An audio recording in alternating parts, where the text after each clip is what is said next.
Yo, how's it going, guys? Hope you're all good. And as you can see now, a brand new video. This time round, Brazil in AOR, round 20. So only 2 races left, and now that we've sealed the Drivers' Championship and the Constructors' Championship, the aim is just to go out there and have fun. And the motivation I had for these last 2 races was to just win if I can, but have fun and try to just basically score points in all of the 21 races. We've managed to do that in the past 19, and only 2 more races to go. It'd be a great achievement, I'd say, to score points in all the 21, and I don't think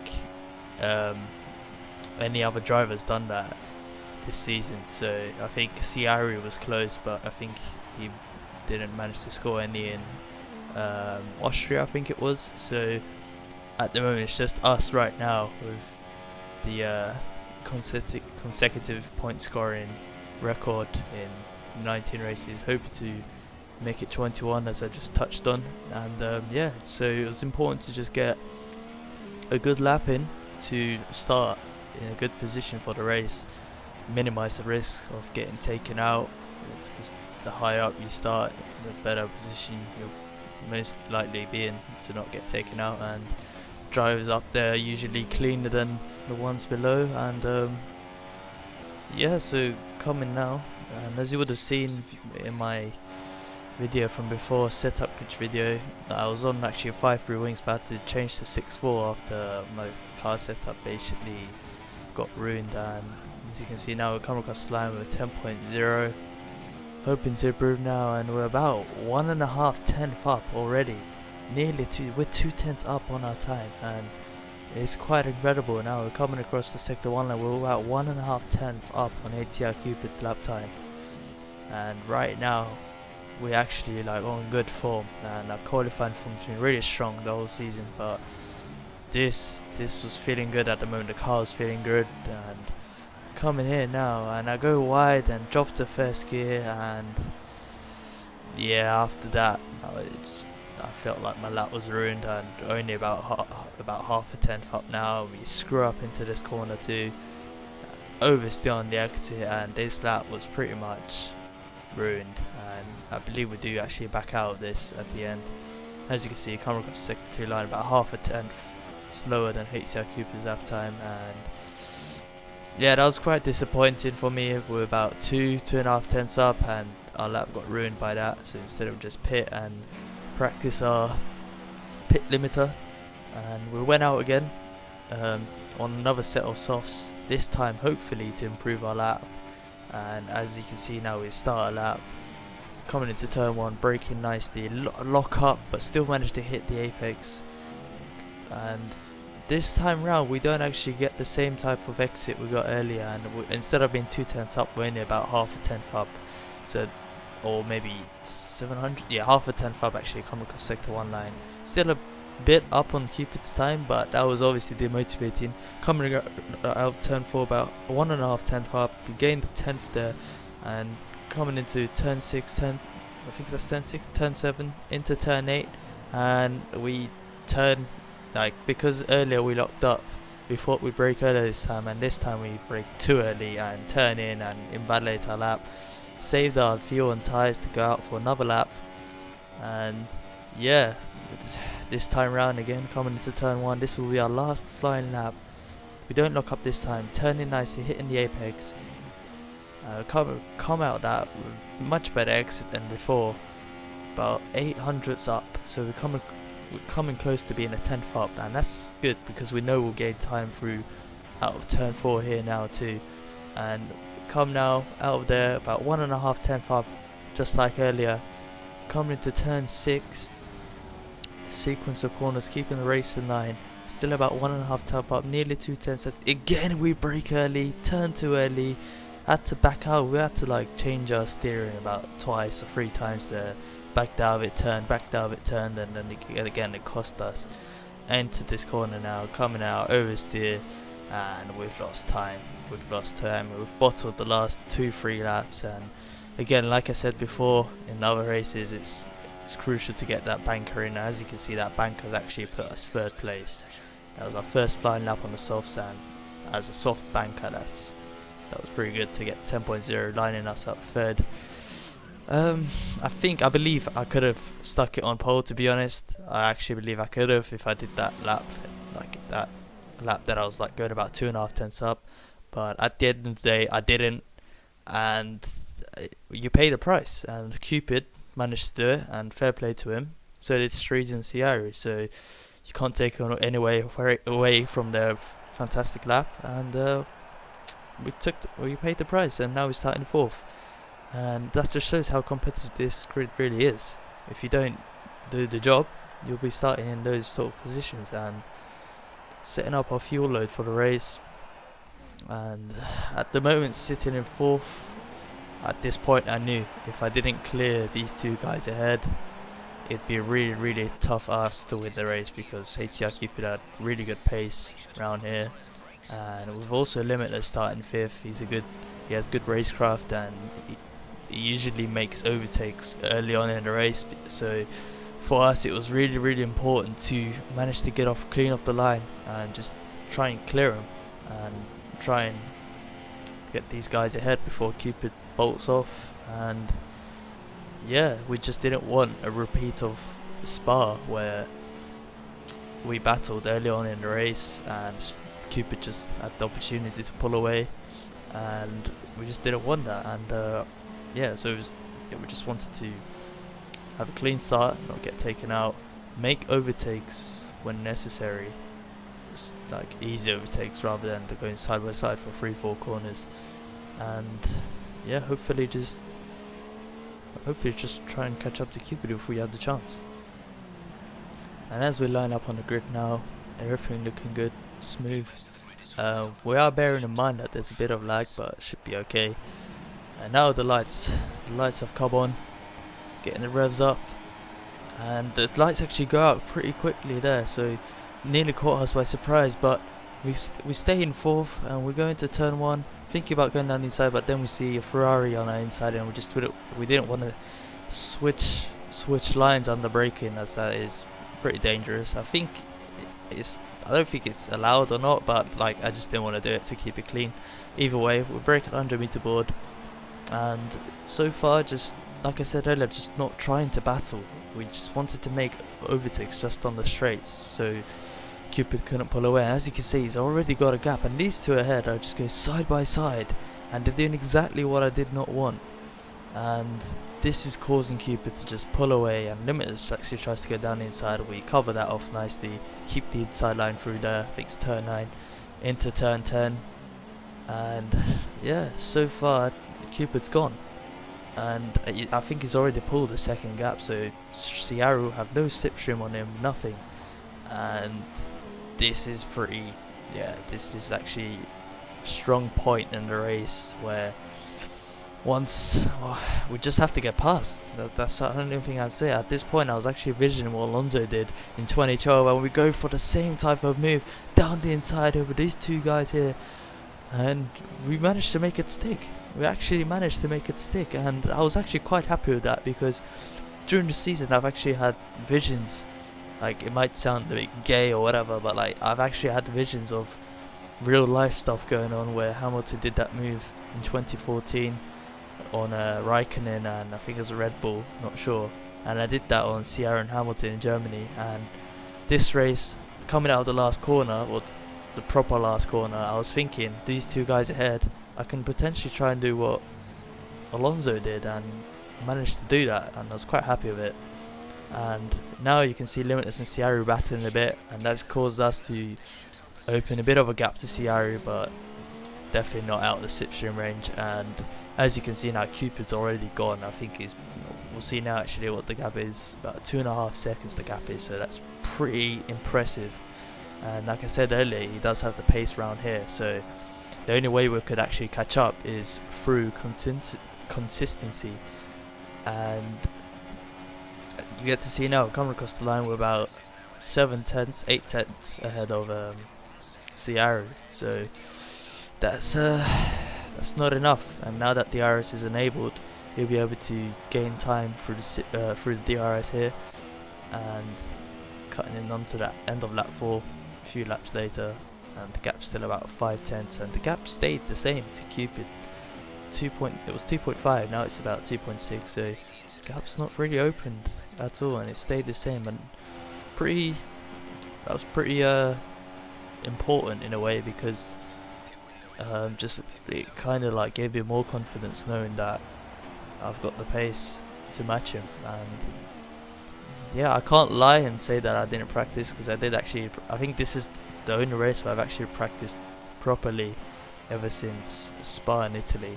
And yeah, and now Ciaru tries to go down the inside, and I just go wide because I didn't want to battle. I just went wide, and I knew there was desync going on and a bit of lag between us two, so I just went wide to avoid any contact. And like I said, just make sure Cupid doesn't pull away. And I was actually quite surprised that Ciaru went for that move. I'm not gonna criticize or judge him, because why should I? And but yeah, I was just surprised, because if I was in his situation, I would have just waited for the main straight where he could overtake me without actually losing time, like he did with Teo Martin in Italy. And I thought that's what he would be trying to do. And as you can see now, we're coming out of the last corner, or penultimate corner, and yeah, now he's gone. You can see he's got a bit of pace, but yeah, I don't know, like so far it looks like we're staying with Cupid. He's not opening too much, the gaps stayed around the same, and at this point I'm just saving a bit of time, like saving the fuel, saving tyres a bit, just not pushing too much, because I just know that if Ciaru drops off the pace, I'll need to get past him straight away. And you'll get to see now we're about 72% tyre wear, so I thought, like, if I'm on that type of tyre wear despite saving the tyres, Ciaru should be on something like that too. And as you can see, he does go into the pits, so do we, so does Italia Cupid, so it looks like all three of us have had around the same tyre wear. And I think this is when, does Cupid get held up? Yeah, Cupid gets held up by Ciaru, so that's pretty, I think that's pretty important for us. But we only got a 2.7 pit stop there, so nothing impressive. And I think the Renault, like Ciaru, got about way less than that. I'd say about, I don't know what he got, but definitely got less than us, and that's enabled him to open the gap a bit more than it already was. And yeah, we're not in the DRS anymore. Well, we have DRS now, but we won't be in the DRS later. Gap only being 1.4 seconds. And I was thinking, because earlier our pace seemed like pretty like similar in a way, so I thought maybe I could try and catch up through consistency. And as you can see now, the gap's only 1.0 seconds, so we've closed about 4/10 in the last 1 or 2 laps. Still don't have DRS, but definitely pushing. And as you can see, using Rich here and there. And did Ciaru go wide there? I'm not too sure.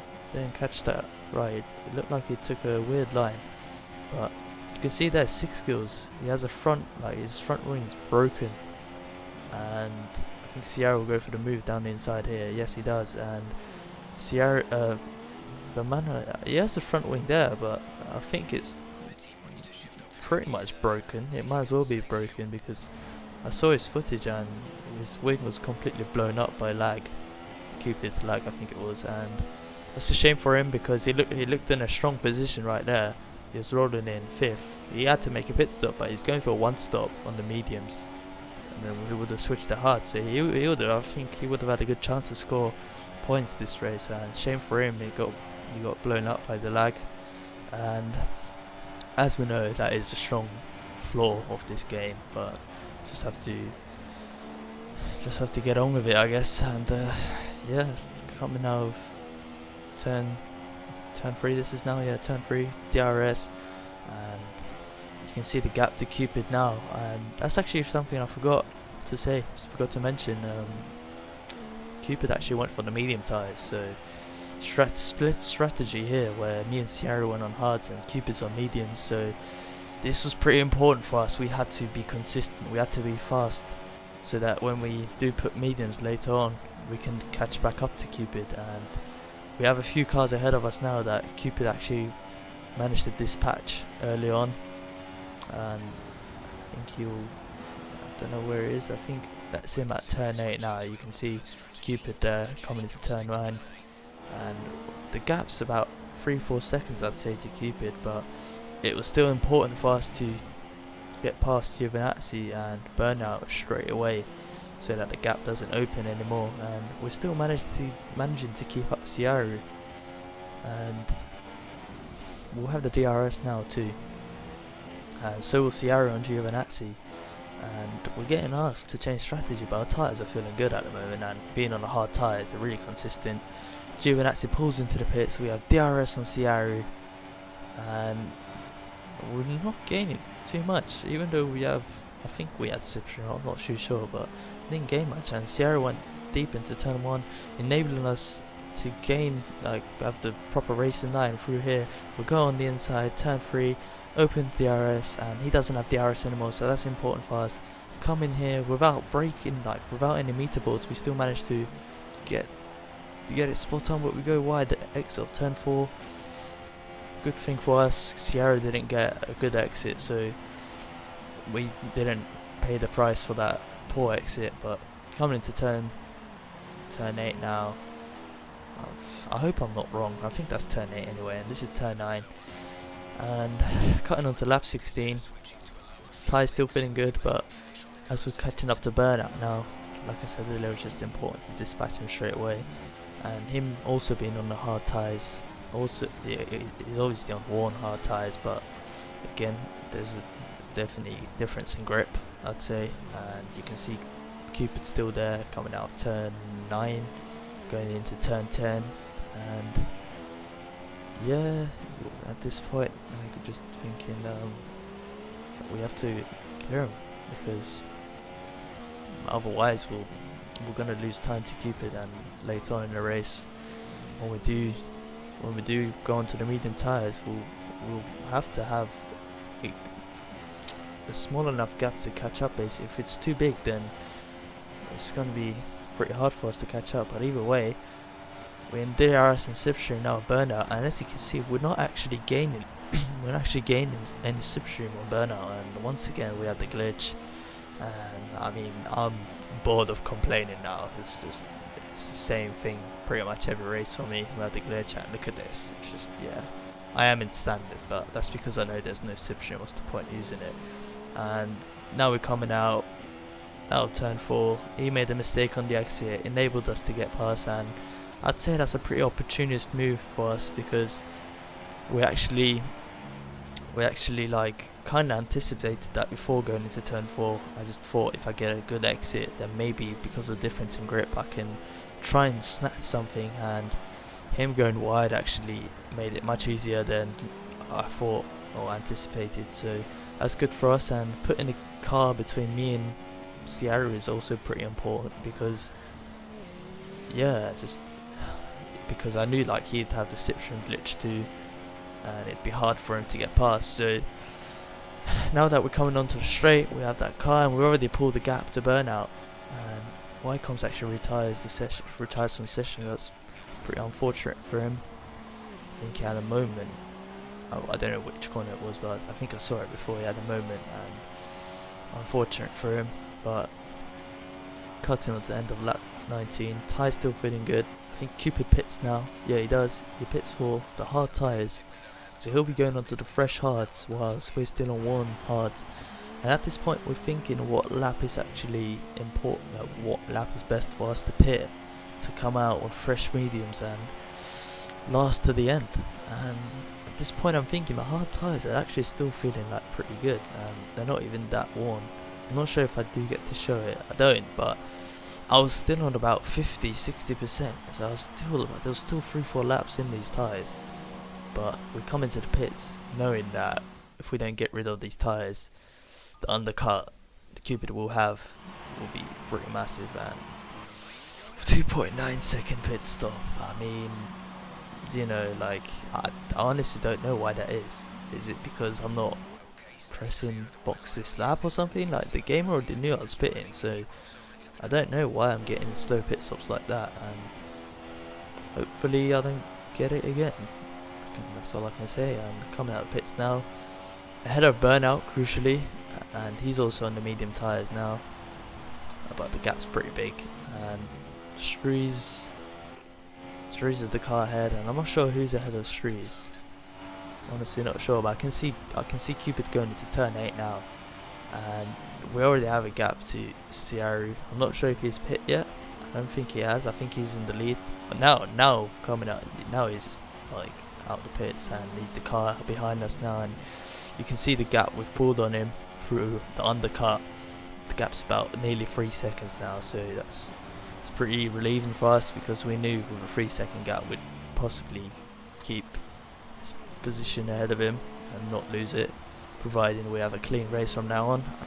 But either way, now we're catching on to the back of Streets, and we want to get past straight away, and we go for a half-hearted move there. And I can honestly say that was a stupid move by me. I should have never gone for that. Should have just waited for the main straight. So all I can say to Streets is excusez-moi and je suis désolé. And hopefully, if he's watching, that did make sense to him.